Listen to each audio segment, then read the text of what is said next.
Hi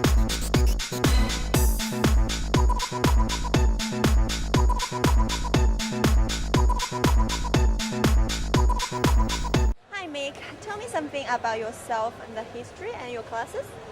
Well, I started martial arts almost 35 years ago now. When I started, there wasn't much martial arts around. I did karate and gained my black belt. After being disqualified in a semi-contact tournament, I was disillusioned by that concept and I really wanted more out of martial arts. I met my current master, who is a great friend now, Chan Chak Fei. He's my sifu and master, and he taught me his family system, the Jin Kun Shale and Double Dragon, which I teach to this day.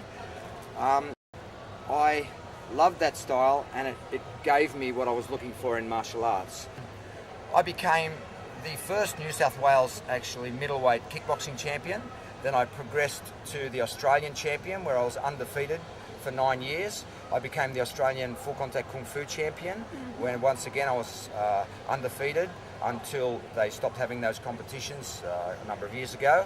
I went to the international pugilistic tournament in Malaysia, where 10 Asian and America and New Zealand, England were competing in the World Championships. I won that. I became the middleweight world champion in 1980. In 1981 I went to Hong Kong, and I fought in a no rules with a Thai champion, a Lumpini Thai champion, whose name was Payat Penchai, who was a very famous Thai fighter. And I was the first one in Hong Kong never to be beaten by a Thai boxer, but I did have a draw. And I must say, I'll put that on record, that it hurt. Okay. I had a draw, but it hurt. But yeah. It was a great achievement, and it helped me develop my art and my own personal development. Yeah. It's great from there. And I opened a full-time centre, which is my full-time job now, where we teach a lot of people, mainly for personal development and health. A small amount of fighters. I take people to the K1 in Japan. Now I have some competition people at that level. We also have Australian champions in kickboxing, state champions. We do quite a bit of that. I consider that, I look at that, I approach that as my hobby. I enjoy doing that with the people. The people come into the gym and they start training, and then a few of the people might say, I think I'd like to compete. And then the development in the people there is unbelievable. They believe in themselves. I teach them to believe in themselves. They get very, very healthy and fit, and it changes their life. So I really like to do that with people. If someone wants to get into the martial arts, what is your advice for them? Well, I think if you want to get into martial arts, first find a good instructor. If you find a good instructor, they're usually good people too. They're good approachable people. Gone are the days where the master is there, where you can't talk to the master, you must talk to the junior students and everything like that. People are very approachable in martial arts.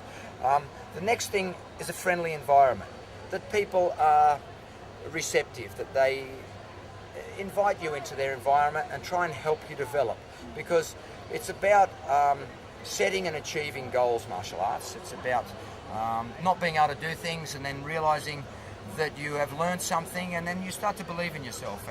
And the martial arts offers a very broad fitness program, flexibility, strength overall, and a very high level of fitness through some of the sporting styles, definitely. Tell me, what is the position of the martial arts in your heart?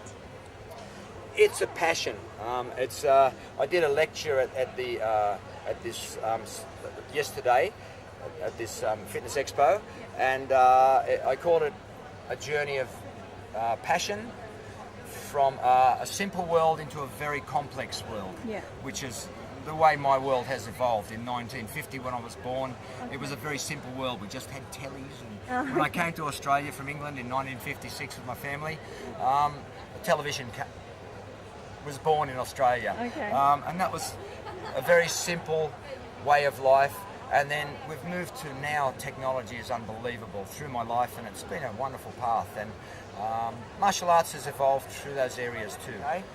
If you want to develop a technique, you need to learn balance. So whatever you do, be balanced. And I've put a few signs up in my gym this year, and it's got 3 things on it. It's got technique, quality, intensity. Okay, so that's the order you would need to do your martial arts. Learn your technique very well. The quality of your technique is the next thing that comes, and then make it intense.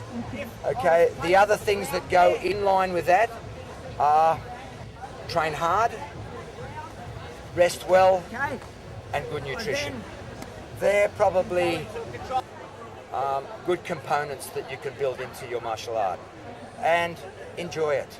I always find martial arts and fitness should be your recreation, and if you have to force yourself to go to training, it shouldn't be. You should want to do that. That's your recreation time. It should be something you're excited about doing. So make martial arts or your fitness or your health regime in your life fun. Enjoy it. Thank you very much.